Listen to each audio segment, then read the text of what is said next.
just as a short introduction, nowadays with modern technology, there really is no shortage of video available. Everyone has a smartphone, you have lots of resources on YouTube. So the problem becomes not just how to take advantage of the video, but what material should you choose? So on the one hand, you have your classic scripted videos, which are useful because they are level appropriate. They have been written with a specific level in mind. Your students will understand them.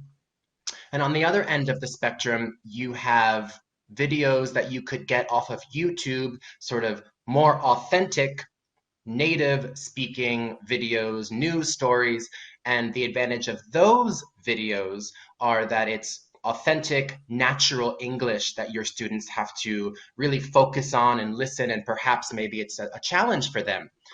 So my question is there a middle ground? Is there a scripted but still semi-authentic video that you can use? And once you've chosen that video, how do you then use it? So today I'm going to look at 3 different semi-authentic scripted video clips and talk about how you would encourage comprehension, activities you would do to help your students understand the content, especially noticing the native language, the authentic English that's embedded in these clips, and also, of course, activities you can use after the video to put this English into practice. Of course, it's not enough to simply watch a video. It's much better to then take the language out and apply it and use it, have your students use it in a similar or different situation. So I have a question. How many people in this internet audience that I don't know where you are, but how many of you speak a second language? Now, I can't see you, but I'm going to imagine that you're with me. Can you raise your hand if you speak a second language? I imagine some of you, maybe Spanish is your first language and English is your second language, or in my case, I live in Madrid.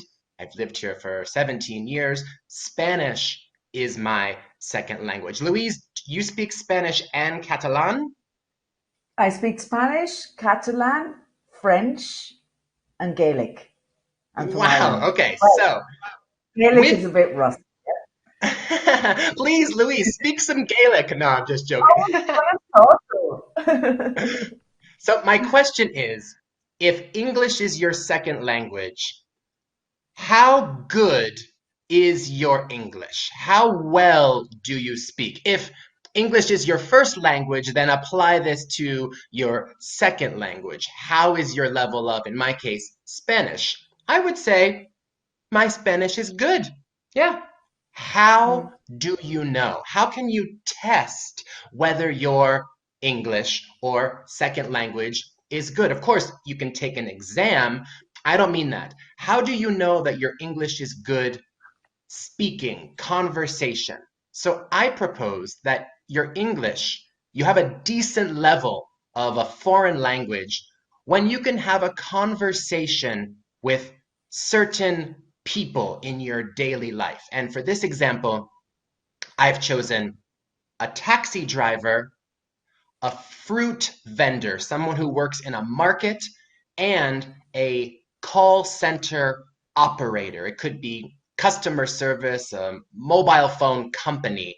These 3 people, these 3 types of people, if you can have a conversation with them, I think you can consider yourself at a good level of this language. Now, my question, we're going to do our first have your say. Why can these people be hard to understand? Yes. Okay. So as for Steve's have your says, we'll give you about 10 or 15 seconds to write in short answers. Use keywords to write in short answers to this question. Why can these people be hard to understand? And while we're doing that, I'll just tell you an anecdote. when I first moved to Barcelona back, I won't say when exactly, it's many moons ago. And my first taxi drive was an absolute disaster. An absolute disaster. I ended up in somewhere completely different from where I wanted to go. And the taxi driver wasn't particularly interested in the fact, and I didn't really have, enough money to get another taxi to go where I wanted to go. And I ended up walking. And then in my it wasn't Catalan at that time, my broken Spanish, um, trying to work out how to get to that place. So I think I learned very early on, Sky, that being able to talk to people like you say, the taxi driver, the call center operator, or the fruit vendor is absolutely key. And people are We have now lots, saying, yeah, lots lots of of answers. answers. Okay, Yeah, background noises, certain accents, absolutely. Speed, the speed at which people speak. Language is not graded, it's authentic. The pace, they can have, yes, the body language may be missing in the case of and this is absolutely true in the case of the call center operator. Um, Okay, everybody's saying more or less the same thing. So accent, yes. pace, background noise, lack of body language. That is exactly what I was anticipating. Well done, everyone. Someone had Yes. one suggestion that I hadn't thought of, which I really like. They said perhaps English is not their native language. So Yes. if your taxi driver is from another country, which can happen, they have an accent which is not what you're expecting. I hadn't thought of that, but that's really true. No, no, absolutely. Great So answers. Okay. particularly in Spain, living in Spain as I do, I find the call center operator the most challenging for two reasons. Well, the reasons we said, the accent, but certainly the lack of body language. Not being able to see the person is an added stress. You can't pick up on those visual cues. And I think in Spain, a lot of the customer service has been outsourced to South America. So I'm also not used to the South American accent and their usteding me, and I'm like, what? Yeah, so for me, that's a hard one. We're going to look at taxi drivers for this example. Now, I don't know about where you're from, but apparently in London, taxi drivers tend to do this typical small talk conversation. In my experience in Madrid, when I make conversation with my taxi driver, it's often about the weather or, God forbid, politics. Or if they know I'm American and they mention Trump, I'm like, yeah, yeah, yeah. But apparently, taxi drivers in London like to talk about who they've had in their taxi. It's a typical small talk conversation. So we're going to watch our first short video clip, and I want you to pay particular attention to who the taxi driver had in the back of his taxi. All right, let's watch the first clip.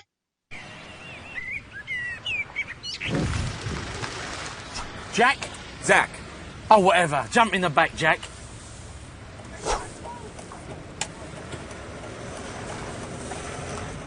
You never guess what happened the other day? Go on, have a guess. I'm only joking. So anyway, you won't believe who I had in the back of my cab the other week. Beyonce and Jay-Z. Really? You're kidding. I'm not. They didn't say much, though. I asked them to write a song about me. They stopped talking after that. Well, I've had anyone you can think of in the back of my cab. I've had Prince Harry, Wayne Rooney. Who's that French bloke? Gerard Depardieu. Who else? Cristiano Ronaldo. The guy from Coldplay, and even all of One Direction. you had Prince Harry in your cab? Well, it looked like it was him. Probably was. Right. Okay, so Louise, you and I are gonna Yeah. together try to remember some of the celebrities that were in the taxi. Who do you Oh, remember? I remember Wayne Rooney, the Yep. footballer. Yeah. Oh, the French actor, Gerard Yes. Depardieu. He calls it Depardieu. How does he pronounce it? Depardieu or Gerard something like Depardieu. that. Yeah. And who else? There was Beyonce and Jay-Z. Oh, and the guy from Coldplay, but I don't know his name. Exactly. Chris Martin. One Yeah. Direction. And oh, Wonderful. what? Prince Harry. Okay. Perfect. Perfect. It's interesting. I didn't realize until watching this video that English people say Jay-Z because in America he's Jay-Z. Of course. Yeah, yeah. Yeah, we call him we call him Jay-Z. So here's just the list. There was Beyonce, Jay-Z, Jay-Z, Prince Harry, Wayne Rooney, Gerard Depardieu, Cristiano Ronaldo, the guy from Okay. Coldplay, and all of One Direction. So when you first show a video, it's a good idea to give your students, your listeners, a task. Be listening for this as an introduction, not just watch this video, but they have something they're listening for, in this case, the celebrities. Secondly, you can do a task to have your students focus on the language of the of the video. And I'm going to specifically look at, did the cab driver, oh, I knew this was going to happen. Murphy's Law. I have to, my bell is ringing. Can I answer the door really quick, Louise? Do you mind? Okay. Okay. All right, Yeah. 1 second. Sí, sí, sube.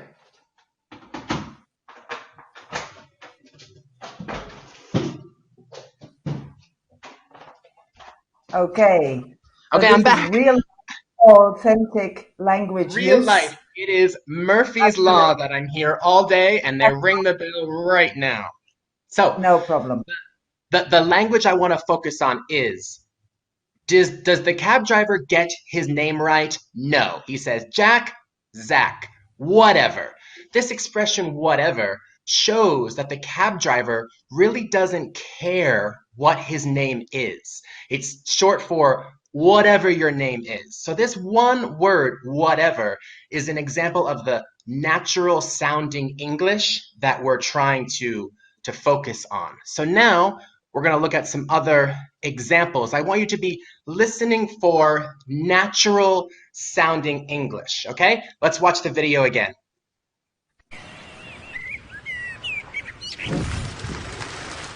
Jack? Zach.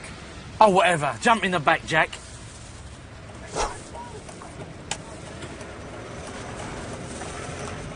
You never guess what happened the other day? Go on, have a guess. Only joking. So anyway, you won't believe who I had in the back of my cab the other week. Beyonce and Jay-Z. Really? You're kidding. I'm not. They didn't say much, though. I asked them to write a song about me. They stopped talking after that. Well, I've had anyone you can think of in the back of my cab. I've had Prince Harry, Wayne Rooney. Who's that French bloke? Gerard Depardieu. Who else? Cristiano Ronaldo. The guy from Coldplay, and even all of One Direction. you had Prince Harry in your cab? Well, it looked like it was him. Probably was. Right. Okay, so I want to draw your attention to some of these examples of natural English. It's a bit of a gap fill, so you'll guess what happened, go on, a guess, you won't believe, something joking, something anyway. That's what the cab driver said. And then the passengers, really? You're? And then a couple extras, no. All right, let's reveal the answers. So, phrases of natural English. When a person is telling an incredible story, they can say things like, you'll never guess what happened. Go on, have a guess. You won't believe, blah, blah, blah. I'm only joking. So anyway. And then the listener can say, really? You're kidding? No way. Amazing. Unbelievable. So I draw these phrases out of the video, and then we want to put this into practice. So Louise and I are going to do an example where, Louise, I'm going to invent a crazy story filled with some Okay. exaggeration, and I want you to incorporate as many of the phrases, really, you're kidding, no way, amazing as possible. Okay? All right, so Okay. last week, Louise, I am driving my car because finally in phase one, we're allowed to, visit our friends, and I saw a UFO. Really?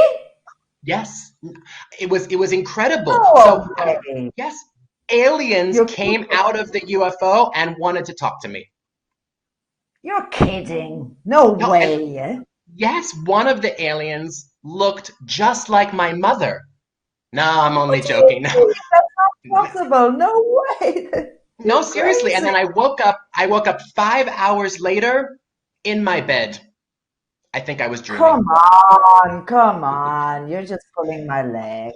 Yeah. Okay, so it's kind of a silly example, but you take the video, you look at the language, and then you try to incorporate it in a similar situation so that your students get some authentic practice.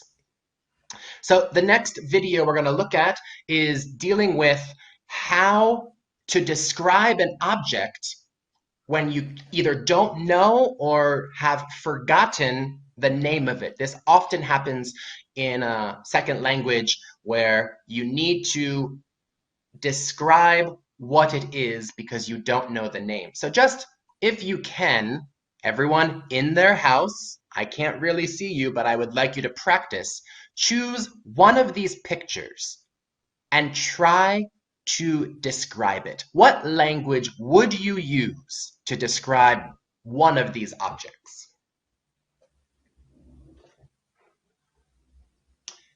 This is a teaching method called test, teach, test. So first, you have the students, in this case, I'm asking you to do the activity cold, to do the activity with no input language, no practice. Just try the activity. Then I teach you the vocabulary, the grammar, the phrases you could use, and then when you do it again, you test it again, hopefully you will have improved, and this helps students see the gap, see what they didn't know, and now what they know and can use.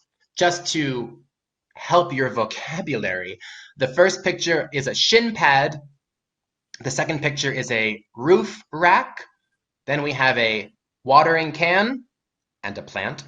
The man is wearing safety goggles, hearing protection, and is using a drill. And the last picture at the bottom right is a whisk, okay? On the theme of cooking, we're going to watch a short video where two people are about to prepare a dinner, and I want you to listen for what are they going to make, okay? Let's watch this video. Zach, Gabby, what's wrong? today is Nina's first day in her new job. Yep. And we promised to cook dinner for her tonight. Yep. And she gets home at about 7 o'clock. Yep. And it's 6:30. Yep. Oh. Let me think. Who's going to cook? Me, for sure. I can make pizza. She loves pizza. You can be my assistant chef. Cool. Good plan. Let's do this.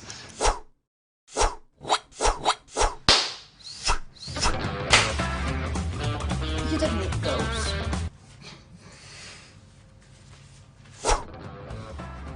So, the first thing I need is, I've forgotten the name of it. I can't think of the word in English. It's, Okay, so what is she going to make? What are they going to make? Louise, did you catch it? Yes, pizza, no? Perfect. They're going to make pizza. And now Gabby is thinking about, all right, making pizza. I need a, what's it called? What's the word?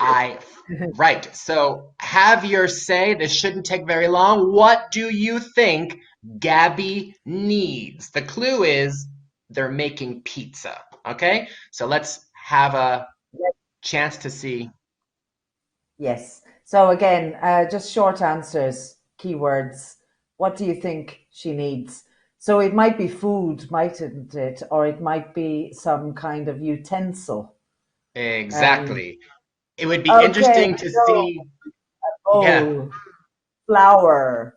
I mean, there are lots of options, aren't there? But it's great because this is generating a lot of ideas, a lot of vocabulary. It's getting them tuned into the Rolling in pin. Good guess. Rolling pin. excellent. Okay, great. Yeah. Mixing bowl. Great.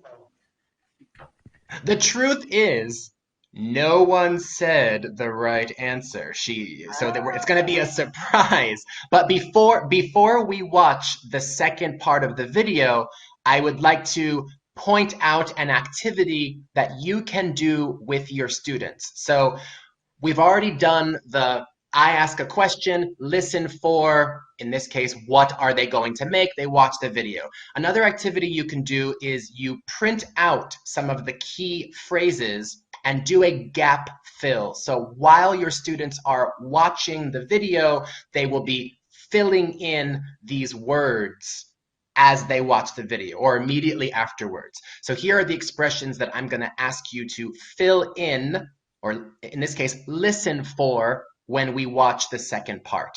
I've forgotten the of it. I can't of the word. It's blah, blah, blah in Spanish. You, it to, it's a something you use to make. It's made. And then some phrases that Zach says, what's it of? Is it made of or something? Okay, these are the phrases we're going to focus on. So let's watch part 2 of the video. So, the first thing I need is... I've forgotten the name of it. I can't think of the word in English. It's rallador in Spanish. You use it to cheese. What's it called?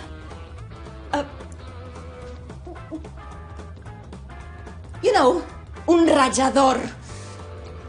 I'm sorry, I don't understand Spanish. It's a thing you use to make cheese smaller. Do you know what I mean? Make cheese smaller.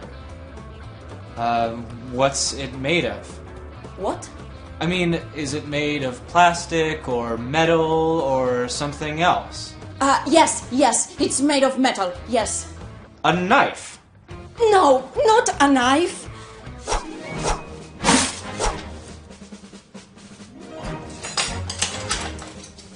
Metal. No. No. That's it. What's it called? It's called a grater. A grater? Really? A grater. Great. Right, rallador. I love how Zach is like classic American, no help at all. He's like, yeah, I don't know what. It's like a commentary. The woman is the one who knows, and the man's like, kitchen? Okay, so we have all those expressions that we saw. Now I'll just put the answers. I've forgotten the name of it. I can't think of the word. It's, in this case, rallador in Spanish. You use it to, it's a thing you use to make. It's made of, what's it made of? Is it made of plastic or metal or something else? So in this scenario with test, teach, test, now Louise and I are going to do an example using these expressions and vocabulary. Now, Louise, we could continue to use kitchen implements, so you can have a focus if you want to teach kitchen vocabulary, but I prefer to use something different. So Louise, you're going to choose an object and describe it for me, and I'm going to guess what it is. Okay, right. Okay, so it's something that you wear.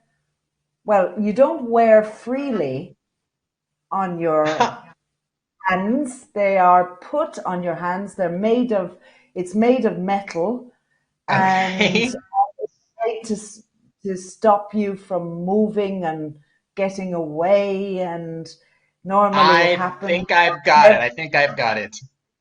It's the wedding ring, right? The wedding ring keeps you from moving. Well, of course, it can be interpreted that way, but it's not the answer. No, I got it. It's the handcuffs. The It's handcuffs. a handcuff. Okay. In Spanish, are they esposas? Yes, Okay. esposos. Esposas. Esposos? Yeah. Okay. So anyway, this is just an example that you would do with your students. You have them do the activity, watch the video, look at the language, do the activity again, and hopefully see an improvement and they recognize the language gap that they had. The third video is called A National Obsession. Now, it's a national food obsession. Perhaps when you think of England, you don't think of crisps. You might think of fish and chips or tea. Those would be classic national foods. In America, could be hamburgers or pizzas, but crisps are like the cold version of chips, right?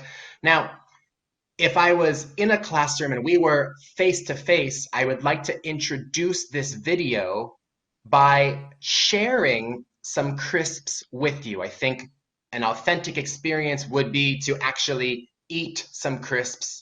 Well, in America, I call them chips. To eat some chips, eat some crisps as a pre-video activity through the internet. That's not possible. But we're going to watch a video about different flavors of crisps. You can see here some possible flavors: cheese and onion, prawn cocktail, roast chicken, Worcester sauce or Worcester sauce, ready salted, salt and vinegar, smoky bacon. And the question is, if you were going to taste crisps and you were blindfolded, as in you couldn't see, would you be able to identify, to distinguish the different flavors? We're going to see a blind taste test and see how well these people are able to distinguish the flavors. Spoiler alert, not so well. Okay, here we go.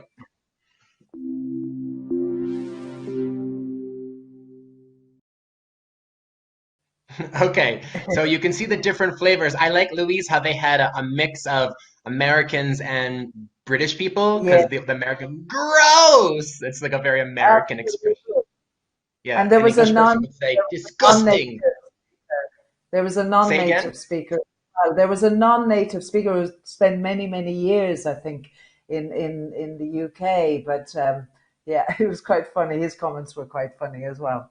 Yeah. So, in addition to this activity being something you could do with your students, we also want to look at the language implicit in the video. So, my question for you, it's another have your say. Can you remember any language that people used in the video to express their level of certainty or uncertainty? So we're looking for expressions when someone is confident or unsure. You can choose any expression that you remember from the video. Okay, so we'll give you about 10 seconds to do that. Do you want me to say one? I can remember Sure. one. Should I? I remember. I think somebody said is kind of. They Yeah, mentioned, yeah, kind of like when you're not sure exactly what it is, but you have an idea. And of course totally. now somebody, when you're totally sure, you say things like, yeah, definitely, definitely, Yep. yes. No idea, not sure, definitely. No idea, absolutely. Oh, Oh, really? really? Yeah, when you're surprised. Kind of. Great. Perfect. So we're going to look Oh, at these expressions for uncertainty, okay? Language you use when you're not sure. Now, I want to introduce two options to presenting a new grammar point or language an element of language. The deductive approach is when you present the rule and then do exercises or show examples of the rule. So here we have the expression kind of, and the rule is that you use kind of after the verb to be, but it can be used before or after most other verbs. And then you draw language from the video. In this case, this is from the transcript. It's sort of smoky. You can see sort of comes after the verb to be. It kind of tastes like a roast dinner, kind of comes before, but you could also say it tastes kind of like. So with all other verbs, the sort of, kind of can come before or after. So you present the rule and then show examples.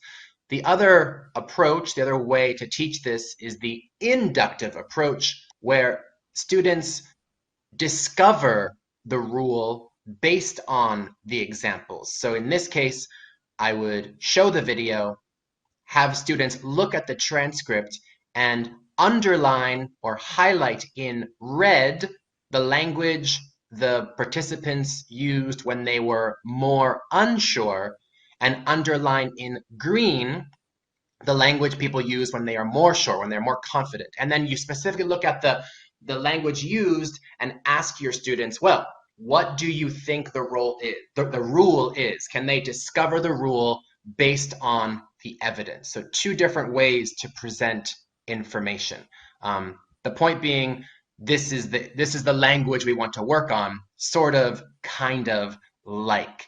And then a follow-up activity, is there a national food obsession in your country? How would you describe it? Sort of, kind of, like. Louise, is there a Catalonia food obsession? Oh yeah, like all parts, all regions in Spain. There's sort of like well, the gastronomy of each region. And What about calçotes? I've never had oh, calçotes. Is that a you've never had them. Oh, they're absolutely wow. Calzots are delicious, and the sauce, the barbecue sauce that you have with them, absolutely gorgeous. And of course, here we have the pan con tomate, the bread okay? with the tomato on it. So I love that, and I also yes, and with oil and rub Would you say it's garlic. kind of or sort of salty? It depends on how much salt you put on there, but yes, it is kind of salty, but it's also definitely and truly delicious. Okay, great. So, So now, as a final activity, if we were face to face, I would love to give you some crisps and have you test your taste buds using language like sort of, kind of, and like. Unfortunately, you're going to have to watch me. I'm going to eat some crisps, and you need to guess the flavor. Keep in mind, I am in Madrid. I bought these at a Spanish supermarket. That is my clue. I have my crisps. The problem is, I'm not blindfolded, and I'm the one who bought them, so I actually do know what they are, but I'll do my best. Definitely crispy and crunchy. That doesn't help you at all. Not a super strong flavor. Kind of cheesy. Definitely not spicy. Feel free to put in your ideas in the have your say. I taste. oh, something jamon. Is it Yeah, jamon? that would How be the is it? classic answer. No, it's not jamon. Right. I Okay, sorry. I taste a little bit of oregano, Ah, maybe is it a cream little onion? cheesy, a little It's cheesy. Yeah? no, No one said it the yet. campesino ones Are you with ready? tomato. Oh, go on, Tom- tell us, go on. Campesinas, it is pizza flavor. Oh, you're joking. Do they Can you exist? see? Oh, I don't believe that. I've never seen those before. Pete, it's a Lidl. okay. To be perfectly honest, they're not that great. I bought them for the webinar. I would not normally buy these crisps. So, Okay. but anyway, So it that's just shows an a disclaimer. activity you can do to put the language into practice. Okay, so I hope you enjoyed the session. The final part is send your question. Any questions about video or authentic video? We are open to your ideas. Okay, so we'll give you, yes, a couple of seconds to send in any questions or comments that you would like to make about Sky's talk and the ideas and activities put forward. Sky, One I would thing I like was to thank thinking, you. oh, sorry, yeah, I was thinking No, no, I didn't mention in this talk making videos. As an actor, as a theater instructor, I would also recommend as a separate activity with video, your students could perhaps make their own videos. It doesn't necessarily have to be just passively watching videos, but that's another whole topic. yeah. And that they could actually make their own videos based on the models from the course. So the Yeah. like the tax situation or the